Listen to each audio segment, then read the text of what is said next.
Now we move to the Cambrian rock of Pakistan, their depositional model and their sea level changes. So in Pakistan, the Cambrian rocks are the Kewda Fossa Jutana Begawala, and their group name is the Jhelum group, and they are exposed in the eastern Salt range because at that time, at Cambrian time, the depositional model is towards the eastern. The western Salt range are the exposed. So we mostly found in the eastern Salt range of the Cambrian Strata. So Jhelum group have these formation at that time of Cambrian. The upper Indus basin experienced very warm shallow marine condition and deposit the clastic evaporites and carbonates in the delta lagoon and shallow marine environment. Like for example, Kevda is the clastic sediments and they are formed in the delta. The Hosak are the boros glauconite sandstone, and they are deposited into the shallow marine because of the glauconite present.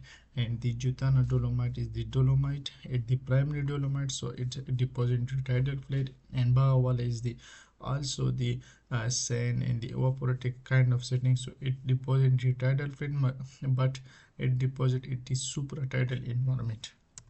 So this is the different environment of deposition of this Jhelum group, and we see the sea level are rise, and then fall. So in between the Hosak and Jotana, we have the maximum flooding surface. So this is the depositional model of the Cambrian Strata.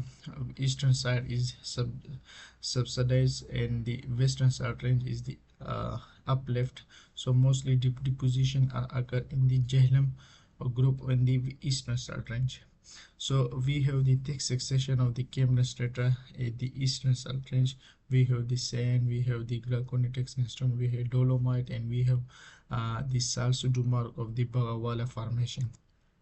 So in this diagram we have also seen that the in eastern salt range we have the thick succession of Cambrian Strata, but when we go to the western salt range we have see the Paleozoic or Mesozoic to Cenozoic thick succession, but the Paleozoic succession is mostly thick in the eastern salt range because of the depositioning and tectonic modeling.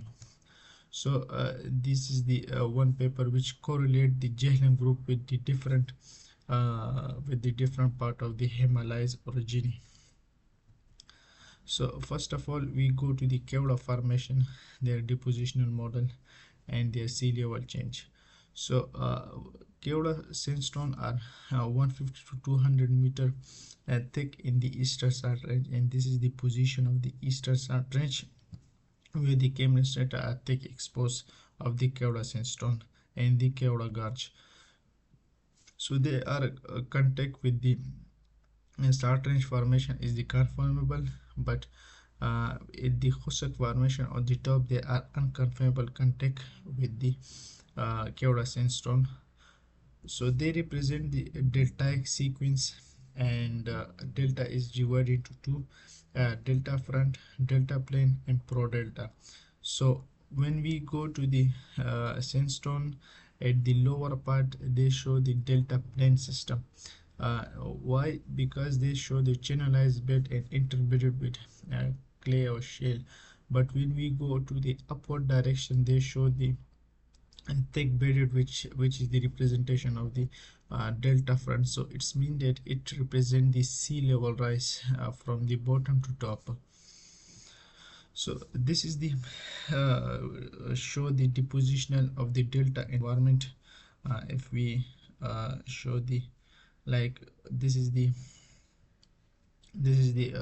river, this is the river, this is the coastline.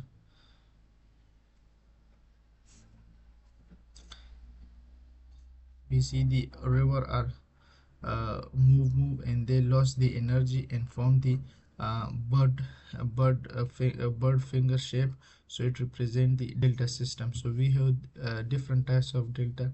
When there is the tide dominated, so it form like this delta. When there is the river dominated, it form like this. So this is the four types: tide dominated, river dominated, wave dominated. Hybrids mean when there is the collection of these three delta front environment are collectively uh, interpret to each other. So they also give the different example like this Nile Delta in the Africa. They show the tide dominated. The Amazon is also the tide dominated, but the Mississippi River is shows the uh, river dominated delta. So this is the different delta types, and on the basis of the wave energy, when there is the tide are the strong ones, so they will be forming the tide dominated delta. When the river is dominated, so it means that the river will be dominated, and dominated delta will be formed, like in the Mississippi River of the North America, and the Nile and Amazon River shows the tide dominated delta. So in Kevlar sandstone, because of the delta uh, environment, we see the formation of this ball and pillow structure. So we see the when there is the clay rich or shade rich environment below, and the upper is the sandstone, and very compatible and very heavy layer of the sandstone are present. So they form these slumps due to the earthquake or storm. So they shake the sandstone, and they deposit in the in between the clay layer or shale layer. So when there is earthquake and storm are too much heavy, so they form into the ball and umpello structure. So in this we also because of the delta setting, so we also see the these cross bedding. We see this is the store side, and this is the lee side, which is deposit the different cross beds. So we also see in the field different cross bed forming, and we also see the trough crossbed.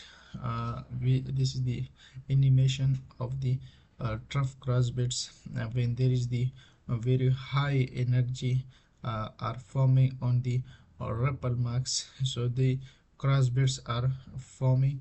So this is the crossbeds, and they when there is energy is going, so different crossbed will be forming. So Cambrian time, the Kevlar sandstone, why they are Cambrian? Because the traces of trilobite are present. The province of this sandstone is from the east, southeast is the Pan Africa, and they are deposited at the northwest. So direction from the south east to the northwest direction. They have the arid kind of setting because of the red color, and their porosity is this and the color is red color because of the hematite or iron rich mineral are present. Kevlar sandstone represent sea level rise because the delta plane below is outlined by the delta front. So we see the this is the meandering or distributing channel in delta, and the outline is the delta front of the mesa sandstone. So it's mainly it's the sea level rise, and in between they have the interbedded the sand and the shade, so it represents the crevice play. And this is the contact with below side range of the evaporites with the top of the Cambrian Kevlar sandstone. And this is the traces of trilobite which found in the Kevlar sandstone, which represent the Cambrian age. This is the petrographic analysis, which represent very quartz-rich micro photograph represent the it's the Tectonic interior. So it's mean it's the African origin, which is that time there represent the Cretan. So we also see from the depositional model is a Kevlar sandstone delta kind of setting in the Africa origin are there, and they move like this. So in this graph Cambrian time they moving like this from the southeast to the northwest. So this is the another formation, Hosak formation of the Cambrian strata. The thickness is this, and the shallow marine, because the shallow marine and they are outlined in the Kevlar delta system. So it's represent the transgression of the sea level, and the provenance of this glauconatic sandstone which are represent in the Hosak formation. So they are come from the Araval or Milani ranges from the India, and this is the depositional model of the glauconitic sandstone of the Hossack Formation. And this is the log of the Hossack Formation. And on the top of the Hossack Formation, it represents maximum flooding surface because seawall rise, and the top of the Jutana of the Hossack of the Jutana dolomite, they represent tidal, so it means it regressing the sea level. So it's mean that sea level rise and then again fall. So it between this maximum rise and this fall is the maximum flooding surface, which is present at the top of the Hossack Formation. So in Hossack Formation, we found the brachiopods. This nebulous species, the trilobite, which show the Cambrian Strata, and they are contact with the conformable contact with the Jutana, but it unconformable with the Keola sandstone. This intra formation conglomerate show that it is the unconformable or some break sedimentation are occurring the below the Keola sandstone, but it's conformable contact with the Jutana dolomite. So this is the field outcrop in which we see the different glauconitic sandstone. In this glauconitic sandstone, we have various kind of ichnofishes, and these ichnofishes are forming like in this, which is shown in the video. This ichnofishes are developed by the worm burrows. There are two types why they are forming these ichnofishes, or they're forming this VV nature because of the food search. This little microorganism of the worms, they going down and see the search the food, or the other option is to save from the predator. So they save their life from the predator, and they move round and round and deposit the on the trace of this worm burrows. The shell part is deposited. So there is a lot of various ichnofishes or worm burrows are present in the Hossack Formation because of the marginal to shallow marine environment. So we have the Jutana dolomite next. Jutana dolomite is the 80 to 50 meter thick, and they are conformable contact with the lower Hossack Formation. But at the top, they are at the eastern side range, they are contact with the Bagawala Formation, but at the western side range, they are contact with the Hisur Formation or the top, because Bagawala Formation at the eastern side range, and they are equivalent to the Hisur Formation, because we have in Hisur Formation we have a lot of gypsum, dolomite, and the claystone lithofishes. But in the eastern side range, the Bagawala Formation only show the supratidal environment of the sand and shale and the salt pseudomers, but no gypsum. So Jutana dolomite, the dolomite of the Jutana show the conformable contact with the lower Hossack, but at the eastern certain the upper contact with the Bagawala Formation, but in the western certain they show the Hisur Formation. So this is the environments of deposition of dolomite of the Jutana, primary dolomite, not secondary. Secondary means that it's the some like leaky dam model, so there's some diagenesis occur, and in between the limestone bed we have the magnesium rich solution occur in dolostone form. It's the secondary dolomite, means it's the diagenetic position, and diagenetic factors are influenced. At the primary dolomite, they are deposited directly at the tidal flat. Magnesium and calcium are directly precipitated and form the dolomite. So Jutana is the primary dolomite, and they are the tidal zone but intertidal zone and not the supratidal zone, because not too much saline environment. So this is the field outcrop of the Jutana dolomite, and we have this algal elimination, which also represent the tidal environment. We have also ostrocodes, which also represent the tidal environment. This is the contact with below Hossack Formation of, and the upper contact will be the Bagawala Formation in eastern side range, but in western side range it represent with the Hisur Formation. This is the petrographic analysis of the dolomites of the Jutana dolomite. So in the last we have Bagawala Formation. Bagawala Formation, 40-meter thick. They can contact with the lower Jutana, and upper is the disconformable contact with Tobra Formation, because the large mass extension of the carboniferous to Ordovician are occur in between the Jutana lower and upper Tobra Formation. So in between there is the mass extension. This is the Bagawala of Cambrian. This is the Permian Tobra Formation. This is the outcrop of the Bagawala Formation. So we have this salt mark, which represent the subratidal environment. This is the basically a salt crystal, which are the remnant of the salt structure, and they later on the shell are deposited in between this structure.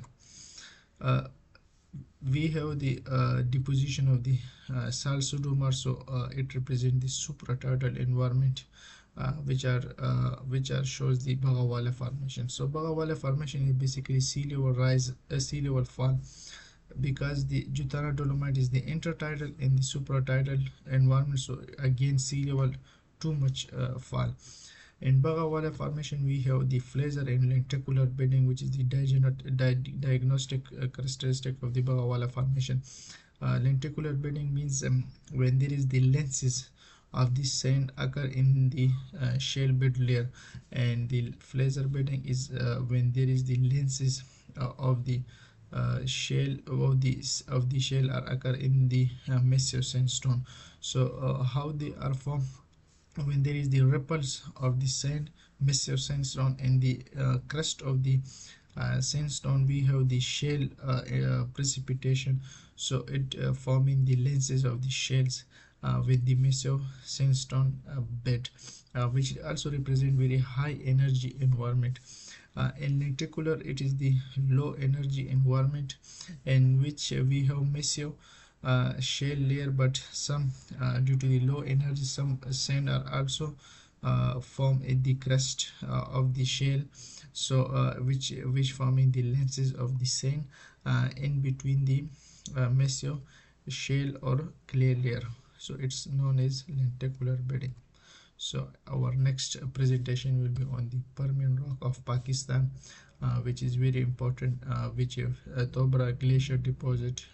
Dandot is the tidal, also tidal and marine deposit, and Warcha is also the fluvial deposit, and Sardai, which is the marine deposit. So sea level again rises. So they so we have focused the depositional model, sea level change, and tectonic influence.